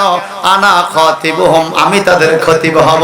আমার নবী ওয়াজ করবে কিয়ামতের ময়দানে। লিয়াও হামসানের নিচে নবী সাহাবায়ে কেরামকে ডাকতে থাকবে। একটু জবানটা বড় করে কেন আল্লাহু আকবার। কামা আমানান নাস, এটা ছিল সাহাবীদের ঈমান। সুবহানাল্লাহ বলেন। আল্লাহর নবী সাহাবী বলেন, শুধু তাই নয়, রাসূল পাক বলেন ওয়ানা আউয়ালু মান তানশাক্কু আনহুল আরদা লা ফাখারা। সুবহানাল্লাহ কোন জমিনটা যখন কিয়ামত হবে, জমিন ফাটল হয়ে জমিন থেকে যে প্রথম বাইর করবে যাকে আল্লাহ, আমাকে। এই হাদিসের ব্যাখ্যা পাওয়া যায় কেন আমার নবীকে প্রথম বাইর করবে। আল্লাহ পাক আমার নবীকে কিয়ামতের ময়দানে নিয়ে মাঠটা পরিদর্শন করাবে। সুবহানাল্লাহ বাজ্জায় কইেন সুবহানাল্লাহ। আজকের এই মাহফিল কেমন হয়েছে সভাপতি সাহেব পরিদর্শন করে। প্যান্ডেল কেমন হয়েছে, কোন দিকে স্টেজ হবে, কোনো সমস্যা আছে কিনা, ফ্যাক কাদা আছে কিনা, মুসল্লিদের কষ্ট হবে কিনা। আল্লাহ বলে হাবিব আমার, আপনি মাঠটা পরিদর্শন করবেন, আপনার উম্মত কোন দিকে থাকলে ভালো হবে, আপনার উম্মতের জন্য কষ্ট না হয়, এই জন্য কোন মানুষ কিয়ামতে আসার আগেই আমি আপনাকে আইনে আগে মাঠটা পরিদর্শন করাবো। সেই নবীর উম্মত আমরা। আল্লাহু আকবার বলেন, আর যখন আল্লাহু আকবার। আমার নবী বলেন লা ফাখারা, এটা আমার গর্ব ফখরতা নয়। কালা আবু ঈসা, আবু ঈসা হযরত হাদিস বিশারদ বলেন হাযা হাসানুন সহিহুন, এই হাদিসটা হাসান এবং সহিহ। সুবহানাল্লাহ বলেন। তিরমিজি শরীফ বলে হাদিসটা সহিহ, আর আমার দেশের মসজিদের ইমাম সাহেব বলে হাদিসটা জাল। কথা বলেন ঠিক কিনা? জোরে বলেন ঠিক কিনা? ভাই সাহেব আমার, আল্লাহর হাবিব মুহাম্মদ রাসূলুল্লাহ সবাই কোন সাল্লাল্লাহু আলাইহি ওয়াসাল্লামের কি শান। আল্লাহ পাকের নবী, আমাদের নবী, তিনি বলেন শোনো, আল্লাহর হাবিবের সাহাবী থেকে হাদিস। এই সাহাবীর নাম কি জানেন? হযরতে আব্দুল্লাহ ইবনে ওমর। সুবহানাল্লাহ বলেন। তিরমিজি শরীফের 3955 নম্বর হাদিস। আব্দুল্লাহ ইবনে ওমর কি ছিলেন? তবাকাতুল ফুকাহা পড়লে পাবেন। নবীজির ইন্তেকালের পরে মদিনা শরীফে যে 7 জন মুফতি ফতোয়া দিতেন, এর মধ্যে ওমর ফারুকের সন্তান আব্দুল্লাহ ইবনে ওমর ছিলেন একজন। সুবহানাল্লাহ। আরো জোরে। তিনি ছিলেন ইমাম হাসান হুসাইনের সমবয়সী। খেলতে যাইয়া খেলতেছে হঠাৎ করে নবীজির নাতি ইমাম হাসান বলে ফেললেন, গোলাম ইবনে গোলাম। সুবহানাল্লাহ বলেন, আরো জোরে। আমি গতকাল ক্লাসে বললাম, এই হামামা ইবনে হামামা। হুজুর কি করে লাগে? কৈতরের বাচ্চা কৈতর। ইনসান ইবনে ইনসান, মানুষের বাচ্চা মানুষ। কালব ইবনে কালব, কুত্তার ঘরের কুত্তা। হেরা ইবনে হেরা, বিলের ঘরের বিলাই। আরবি গালি, কথা বুঝেন না? যদি আপনি কাউকে আরবিতে গালি দেন, বাকার ইবনে বাকার, কইবা আল্লাহ মনে দোয়া করছে। আসলে গালি দিছে গরুর ঘরের গরু। আপনি গালি দিছেন গানাম ইবনে গানাম, কইবা আল্লাহ মনে দোয়া করছে, ভালো দোয়া হয়তো করছে হুজুরে। আদর্শ আলমাদানি কেউ দেখছেন কিনা জানি না, হুজুরের ক্যাসেট আছে আমার কাছে। আদর্শ হুজুর বলতো, আমি আরবিতে কথা বলি, বাঙালি বলে দলিল বলি। আমি আরবিতে কথা বলি, বাঙালি বলে দলিল বলি। হুজুরের ভাষা ছিল আরবি, আরবিতে কথা বলে, বাঙালিকে হুজুর কত দলিল কইতেছে। শোনেন, আল্লাহর হাবিব মুহাম্মদুর রাসূলুল্লাহ সাল্লাল্লাহু আলাইহি সাল্লামের নাতি বলেছে, গোলাম ইবনে গোলাম, তুমি গোলামের বেটা গোলাম, এবার ফতোয়া দাও, আল্লাহর গোলাম যদি না থাকে, রাসূলের গোলাম যদি না থাকে, এখানে গোলাম ইবনে গোলাম কিভাবে আসলো? আল্লাহু আকবার বলেন। ওমর ইবনুল খাত্তাবের শাসনামলে ওমর ফারুক অর্ধেক পৃথিবীর শাসক, যাকে শয়তান পর্যন্ত ভয় পায় রে বন্ধুরা।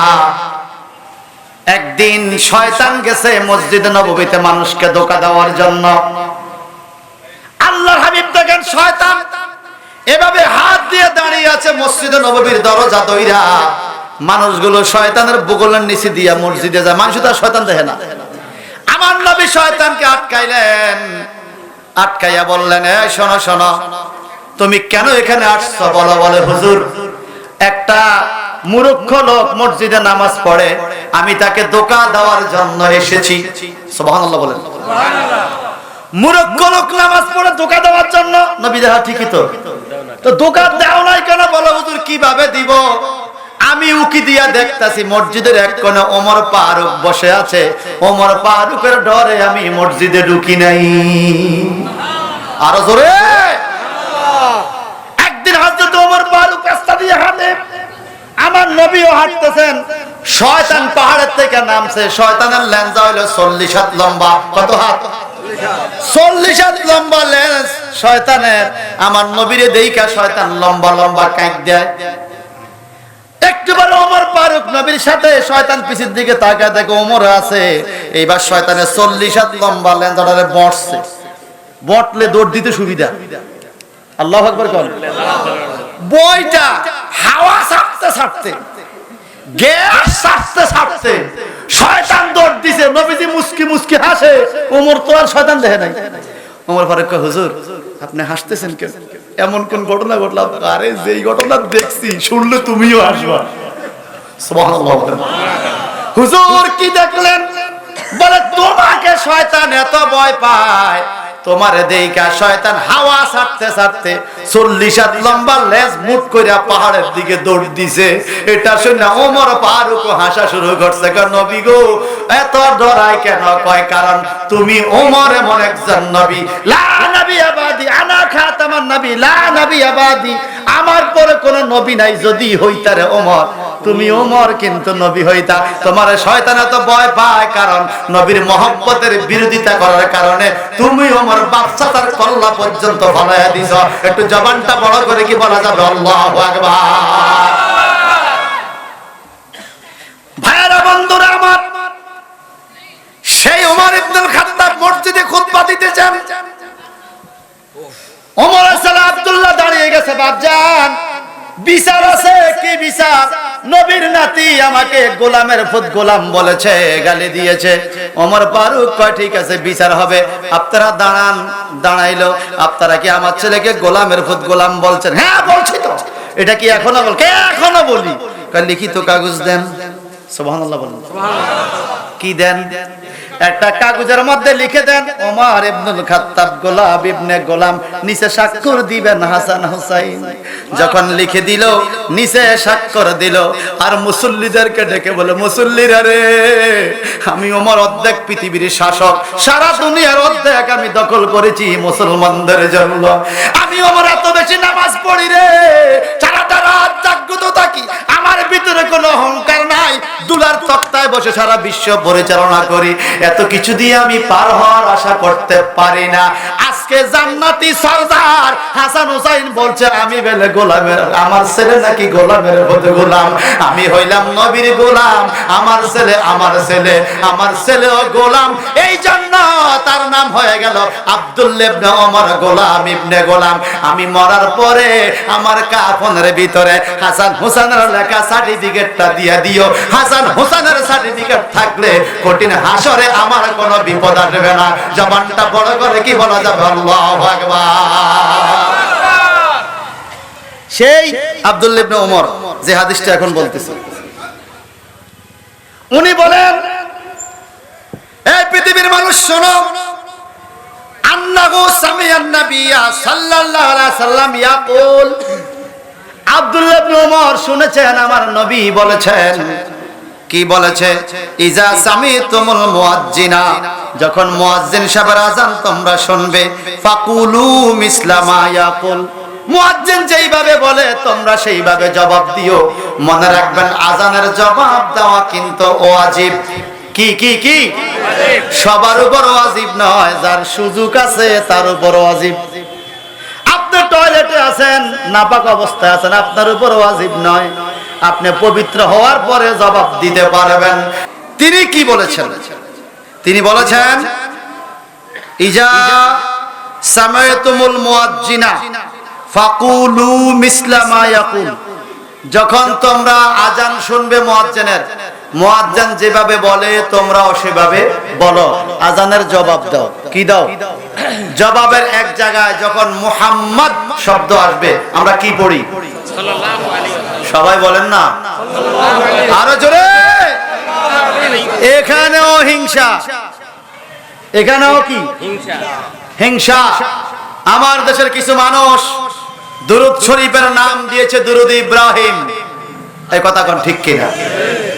দুরূদ ইব্রাহিম নামের কোনো দুরূদ নাই দোস্ত, বন্ধুরে, দুরূদ ইব্রাহিম নামে কোনো দুরূদ নাই। দুরূদের নাম হবে দুরূদুস সালাত, নামাজের দুরূদ। সুবহানাল্লাহ বলেন।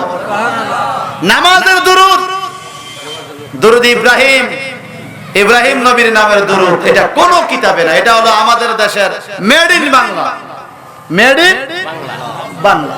এটা মেড ইন মদিনা নয়, মেড ইন বাংলা। দুরূদ ইব্রাহিম কেন? ইব্রাহিম নবীর নাম আছে। আচ্ছা, আমার নবীর নাম নাই? কথা বলেন না। আমি একটু পড়ি, দেখেন, আল্লাহুম্মা সাল্লি আলা মুহাম্মদ, আছে কিনা? ওয়া আলা আলে মুহাম্মদ কামা সাল্লাইতা আলা ইব্রাহিম ওয়া আলা আলে ইব্রাহিম। নবীর নাম দুইবার আসছে পরে, আমার নবীর নাম দুইবার আসছে আগে। ওরে বাংলাদেশের মানুষ, আপনাদের বিবেক কবে খুলবে? কোন লোকে আপনার মুখে চাপা দিল? কে আপনার চোখে তুলে দিল?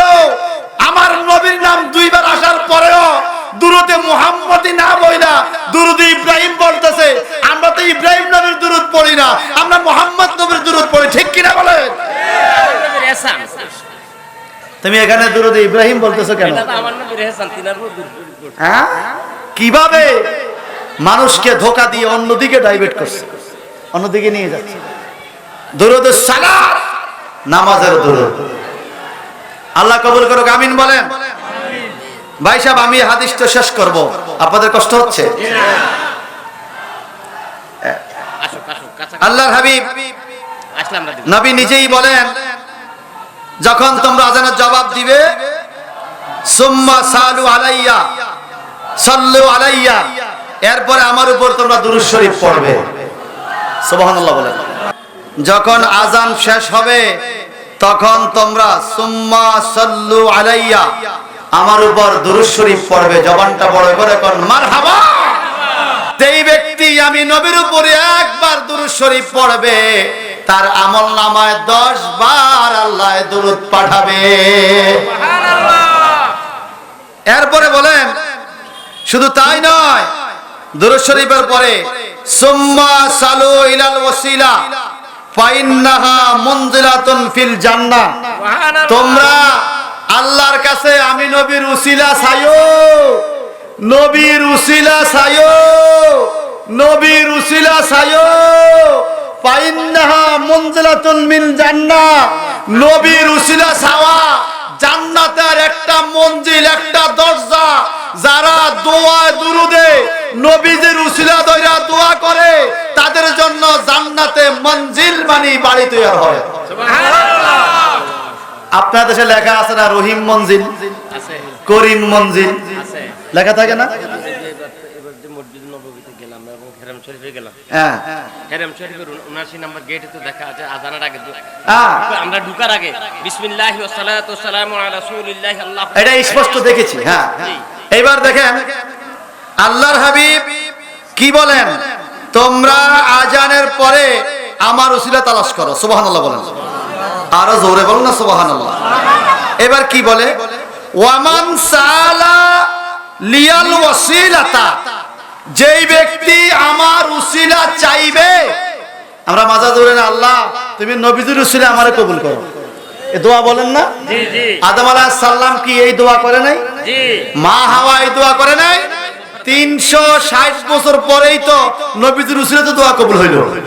এই কথাটা পর্যন্ত বর্তমান শায়েখ নামক কিছু লোক এটা বলে মিছা কথা, এটা হলো গ্যাস্ট্রিক শায়েখ, কারণ নবীর উসিলাতে শারে নাউজুবিল্লাহ বলেন।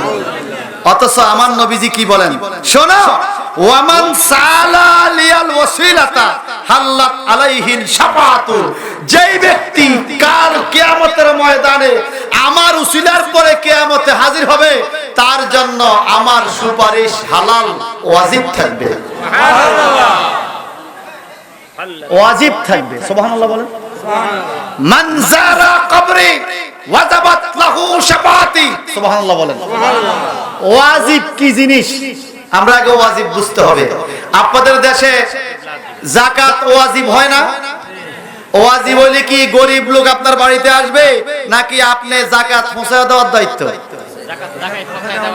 হ্যাঁ, কোথায় গরিব আছে লিস্টি করবেন, ওই নামে নামে যাকাত পৌঁছায় দেওয়ার দায়িত্ব আপনার উপর। এটা দায়িত্ব, এটা আপনার উপর দায়িত্ব। আপনি গরিব পৌঁছায় দেওয়া আপনার উপর দায়িত্ব, গরিবের বাড়িতে যাকাত পৌঁছায় দেওয়া। আমার নবীজি বলেন ওয়াজাবাত লাহু শাফাআতি, আমার জন্য তার উপর সুপারিশ করার দায়িত্ব। হুজুর কিভাবে?